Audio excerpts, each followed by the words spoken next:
I'm really glad you're back. Ladies and gentlemen, it's time for a new week, it's time for a new day, and it's time for a new whiteboard lesson. So let's just watch the show intro. I'll see you in about 30 seconds. I am Mike, and this is My Car's Shop. Working out of a 100-year-old refurbished barn, bringing 35 years of experience to projects considered beyond repair. Vision, creativity, and problem solving are essential tools in this place. Watch as we transform junk into polished metal miracles. This is My Car's Shop.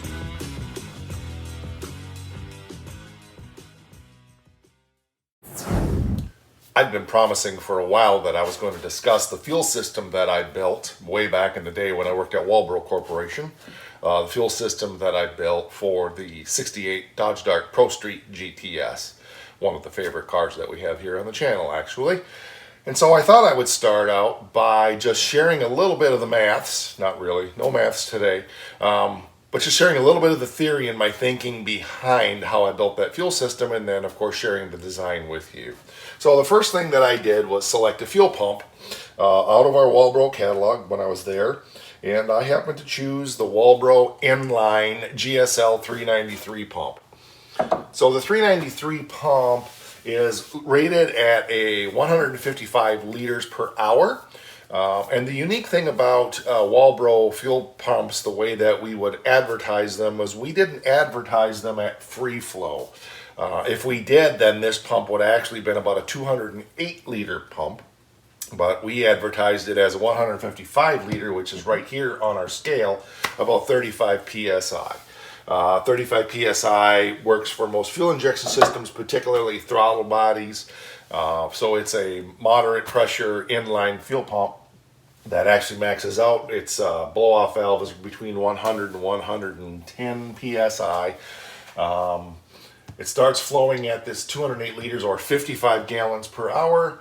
At pressure, it's 155 liters or about 45. I didn't do the math there, but 45 gallons per hour. 40, just a little over 40 now that I think about it. And then, of course, the blow-off valve is up here, and it quickly drops off. So it maxes out at 110. At 155 liters, which is just a little over 40 gallons per hour, it will pretty much support 600 horsepower at pressure. If you've watched the other episodes here on the channel, you know that we can calculate the horsepower, what this pump will support, by using a factor of 10. So 40 gallons, 400 horse, actually 12. I think we rated it at about 408 horsepower, if I remember right, at pressure. So that's a pretty hefty, inline fuel pump. It's not huge, but down around here in carbureted fuel pressures, which is around 8 psi, it flows about 50 gallons and will support about 600 horsepower if we use our TAC factor of 12, which is the standard number that we use to convert to determine how much horsepower at flow a fuel pump will support. So we've got about 600 horsepower worth of fuel there in that engine. Now remember, my quick and dirty formula was to use 10, but that's actually going to underrate the pump a little bit. So a couple of problems with using this pump in carbureted is its pressure obviously is really high. Had I continued the development of this, we probably would have been looking at doing a pump that had a blow off down here between 30 and 40. But that's not the point of this. I just wanted to go into what pump I did use in the GTS, why I used it, and so forth. It more than supports the engine as well as the 200 shot of nitrous. So we're going to get into how does this fuel system work, how is it designed.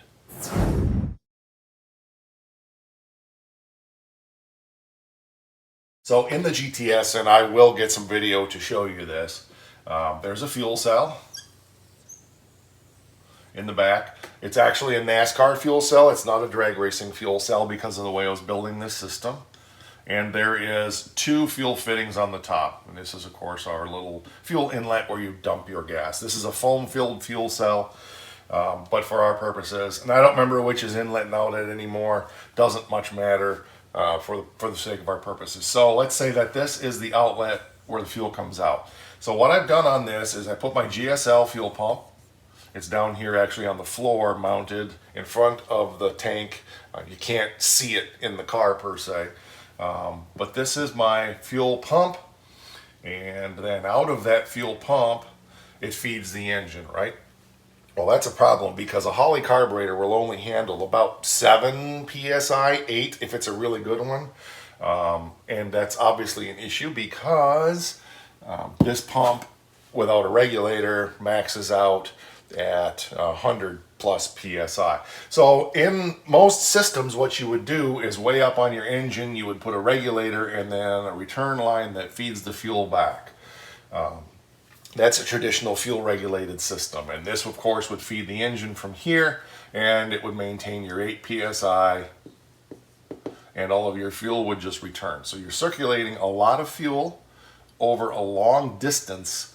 Even on a real high performance engine, when you're idling around or just cruising, you're not consuming massive amounts of fuel, so it's circulating a lot of fuel a long distance up to the front of the car and back.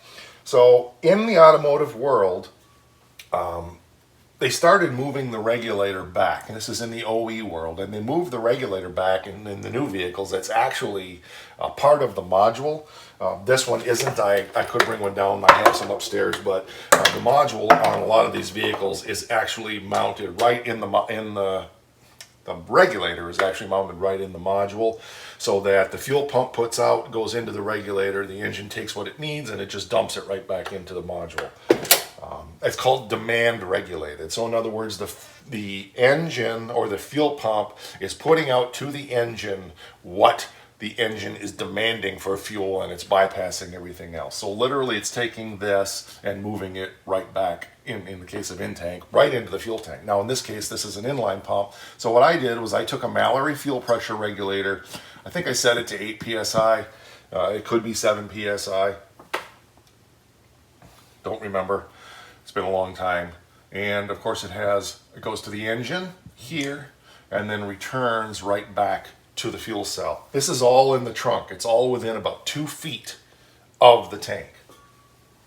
So whatever the engine flow is, it will simply lessen the bypass flow and the engine will take what it needs. Now at idle, of course it's circulating a lot, but it's circulating just a short distance right back into the cell. I've been using this system now for, oh my goodness, when did I leave Walbro? In 2001. So for 20 years, this is the fuel system I've had on this car. I don't drive the car huge distances, but probably up to 30 miles, cruise town with it for hours on end on cruise nights and so forth. Never had a problem with fuel heating up, and it always takes what it wants. Now I also, on that, remember we're feeding 2 Holley carburetors up here. I also feed my nitrous system. So there is a small line that comes off. So literally up to this 50 gallons, which is enough for 600 horse, this thing will feed it, and when it gets up around this much, the bypass obviously is almost nothing, and the engine is taking everything. The other thing that I'm running here on this is a 1/2 inch aluminum fuel line. Runs, from this Mallory fuel pressure regulator up to the engine, so we have a good head of fuel.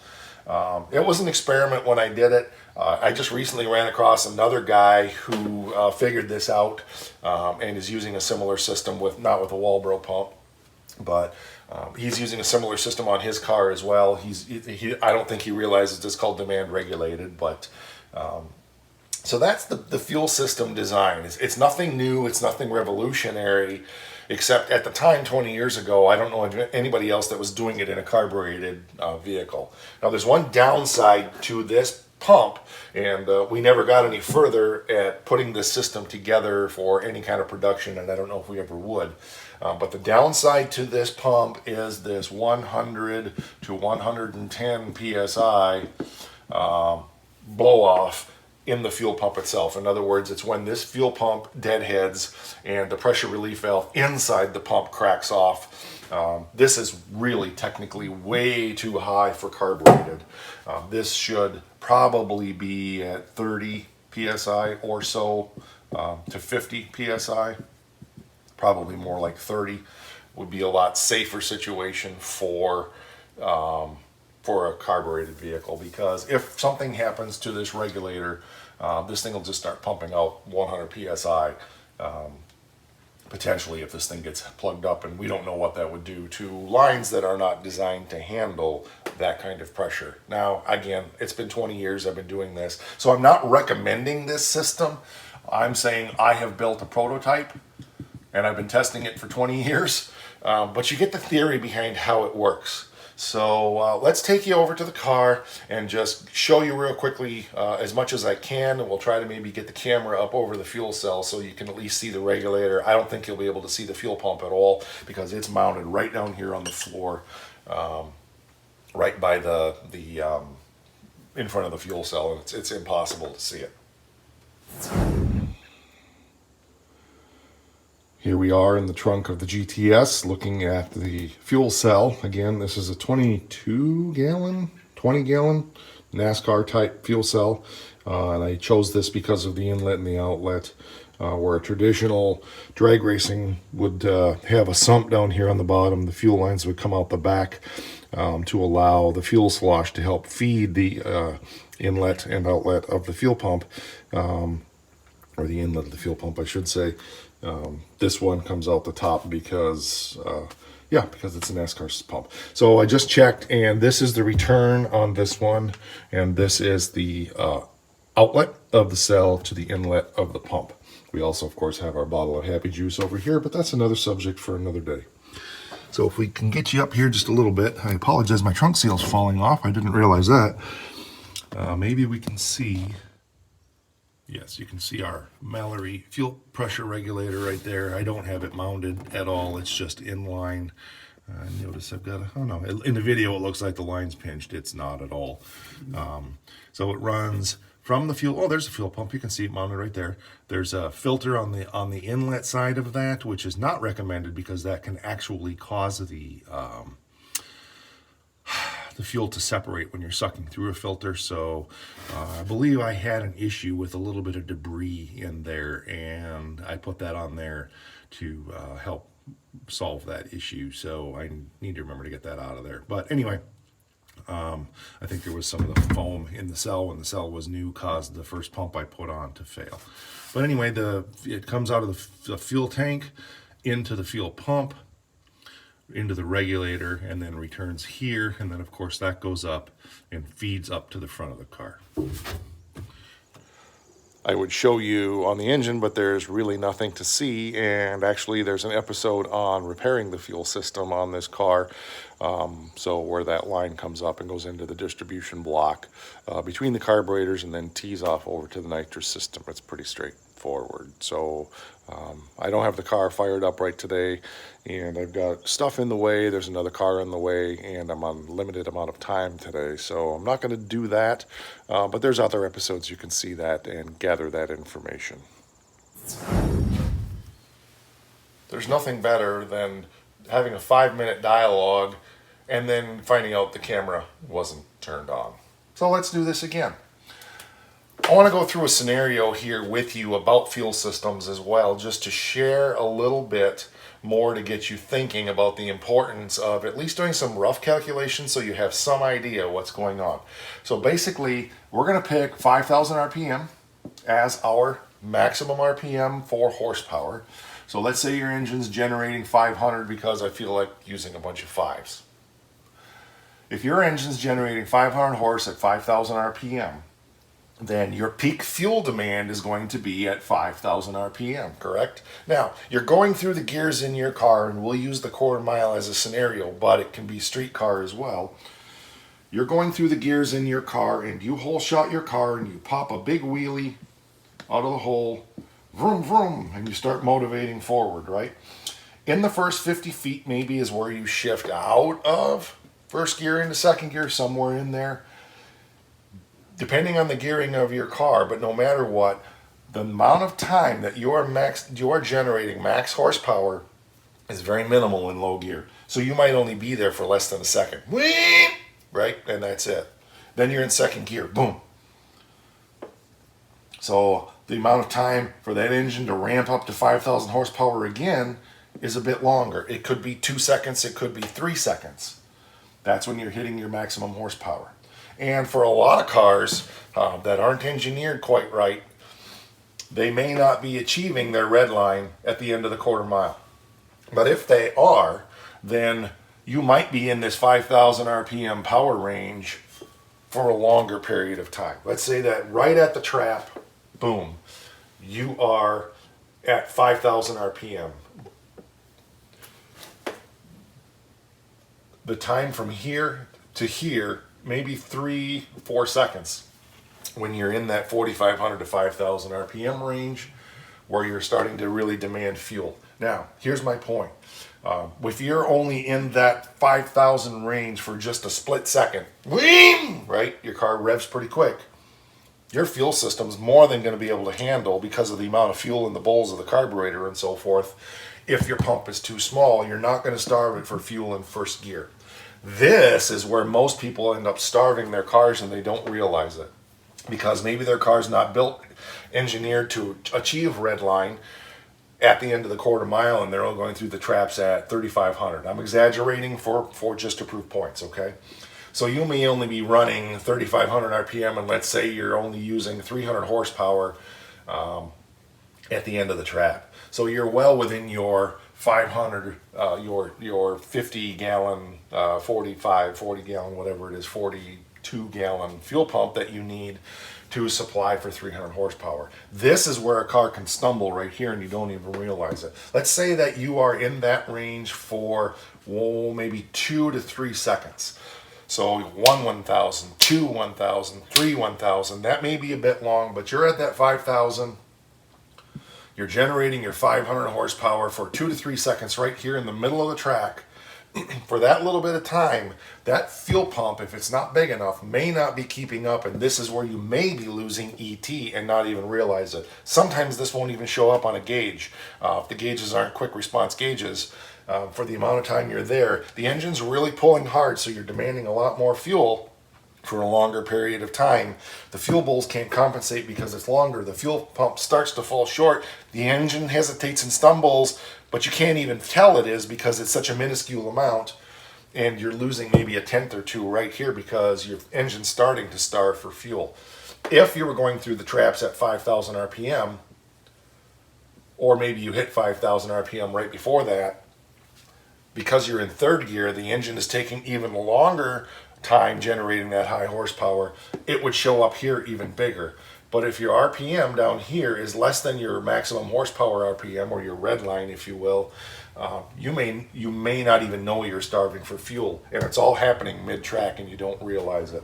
So think about how, when you're going through the gears, wide open throttle, generating maximum horsepower, how long are you really at that point where you're making that much power? First gear, you're not going to notice it, because you're only there. I mean, who puts it in first gear and runs it to 5,000 RPM for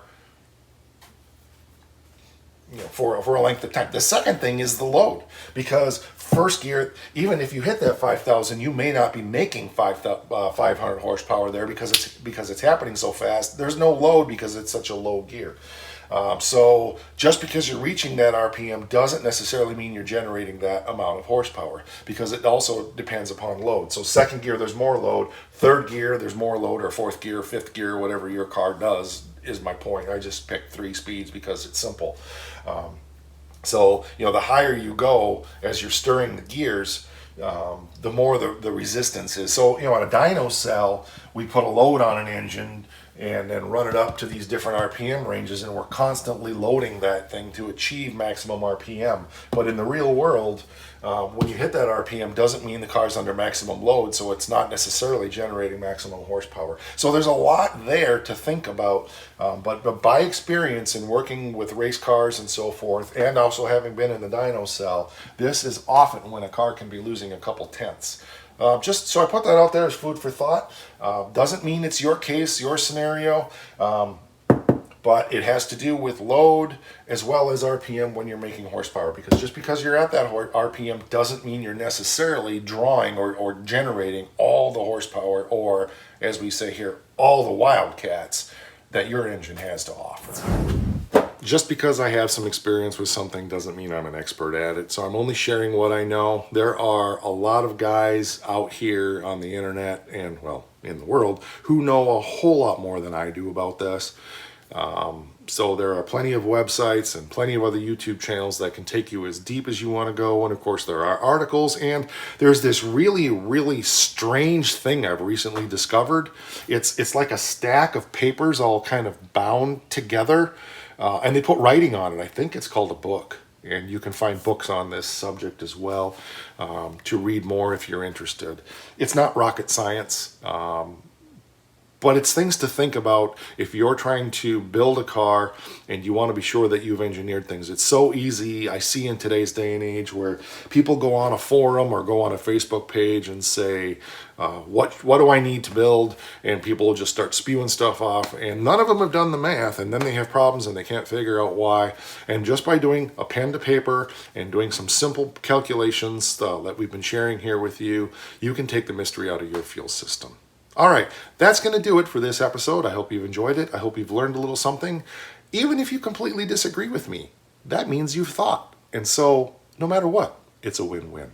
If you haven't subscribed to the channel, please do hit the bell so you receive those notifications. Drop a comment down there and tell me your experience with fuel systems and fuel pumps. Tell me your nightmare stories. Tell me your successes. Tell me about those little weird things that you have found in your fuel system that had you scratching your head for a while, and then you figured out what the issue was and you were able to fix it. Those are the ones that we really learned from. We're on Facebook. We're on Instagram. I bet that surprises you. /mycarshop. Spread the word about the channel. I love all you guys and gals. I appreciate you being here. I appreciate the way you support the channel. I appreciate the way you spread the word about My Car Shop. All right, that's going to do it for this time. So, as we say around here all the time, rock!